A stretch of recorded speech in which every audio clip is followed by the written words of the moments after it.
কথা বললাম প্রবাসীদের পক্ষে, আমাকে বানাই দিল বিশাল দালাল। এক ভাই কমেন্টের মধ্যে বললো, ভাই কত বছর যাবত বিশাল দালালি করেন, আপনি হলে সবচেয়ে বড় দালাল। আমি নাকি বিশাল দালাল, সৌদিতে নাকি আমি বিশাল দালালি করে। ভাই আমি সৌদি আরবে বিশাল দালালি করি না, আমি সৌদি আরব থাকি না, আমি থাকি বাহারাইনে।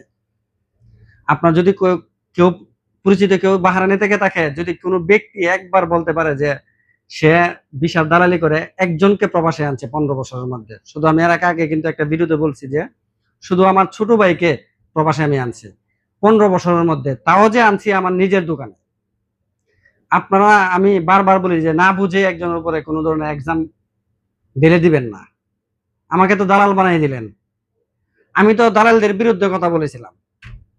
আমি তো প্রকৃত যারা মানে মানুষের উপকার করতে গিয়ে বিষা বিষা দিয়ে লুকানে অসহায় মানুষে সহযোগিতা করে, বা একজন মানুষ অনেকদিন ধরে দৌড়াদৌড়ি করতেছে, প্রবাসে আসতে পারতেছে না, আত্মীয় স্বজন ভাই বাদারকে নিয়ে আসে, তাদের পক্ষে কথা বলছিলাম। আমি তো সবসময় দালালের বিরুদ্ধে। আমি এমন একটা ভিডিও বানাইছি যে দালালদের পক্ষে। আপনি ভিডিওটা পুরোটা শুনতে হবে। যে ভিডিওটা আমি বানাইছি, যে তার মধ্যে আমাকে দালাল বানাইছেন, এই ভিডিওটা 10 মিনিটের ভিডিও। আপনি এই 10 মিনিটের ভিডিওটা পুরোটা দেখে আমাকে দালাল বানাইেন।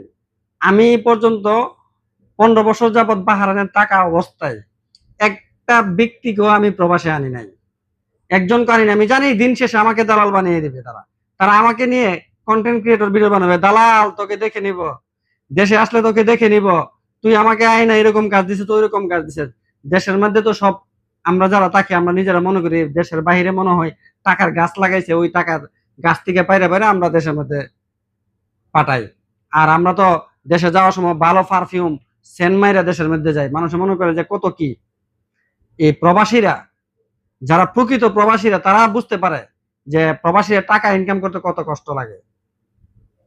আর ওই প্রবাসী যে দালালকে গালি দিল, উল্টা পাল্টা বললো, দিন শেষে কিন্তু সে কন্টেন্ট ক্রিয়েটর বানায় টাকা ইনকাম করতেছে, দিন শেষে সে লাখ টাকা ইনকাম করতেছে, তার বাড়িতে বিল্ডিং উঠতেছে। আমি তো ভাই দালালের বিরোধিতা করে কথা বলছি, আমি দালালের পক্ষে কোনো সময় কথা বলি না। যারা আমাকে না বুঝে দালাল বানাইছেন, সৌদি আরবের দালাল বানাইছেন, বিশাল দালাল বানাইছেন, আমি সবাইকে অনুরোধ করব ভাই, আমি যারা দালালি করে অরিজিনালি, যারা মানে দালাল, যারা বলে একটা করে আর একটা, যেমন বললো যে আপনাকে আমি ইসি রুমের মধ্যে 1 লাখ টাকা আমি আপনাকে স্যালারি দিব, স্যালারি 1 লাখ টাকা মিলবে, 50,000 মিলবে, 70,000 মিলবে, 2 বছর পর পর হাফ ডাউন টিকিট মিলবে।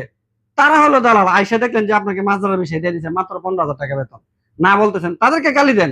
আমিও তার বিরোধিতা করি, আমিও তার বিরোধিতা করি। এখন আমার এই দোকান আপনারা দেখতেছেন যে এখন আমার এক দোকান, আমার একটা লোকের প্রয়োজন হইতে পারে, আমার এলাকার মধ্যে আমি যে লোকটা খুঁজতেছি ওই লোকটা নাই, তো আমার বন্ধু বান্ধব থাকবে, তাকে আমি বললাম যে ভাই আপনাকে একটা বিষয় দেই, আপনি একটা লোক আইনে আমাকে দেন। উনাকে যদি আপনারা দালাল বানাই ফেলেন, তো সেক্ষেত্রে কি হবে? আমি আসলে প্রকৃতভাবে কাউকে দালাল, আমি বিশাল দালালিও করি না, আর কাউকে দালাল হিসাবে কাউকে আমি, যারা দালালি করে, যারা মিথ্যা বলে, তাদেরকে আমি পছন্দ করি না। যারা আমাকে বলতেছেন যে আমি দালালি করি, এটা সম্পূর্ণ একটা ভুল। আপনারা যারা কমেন্ট করছিলেন, আমি বলবো যে না জেনে কাউকে কমেন্ট করবেন না।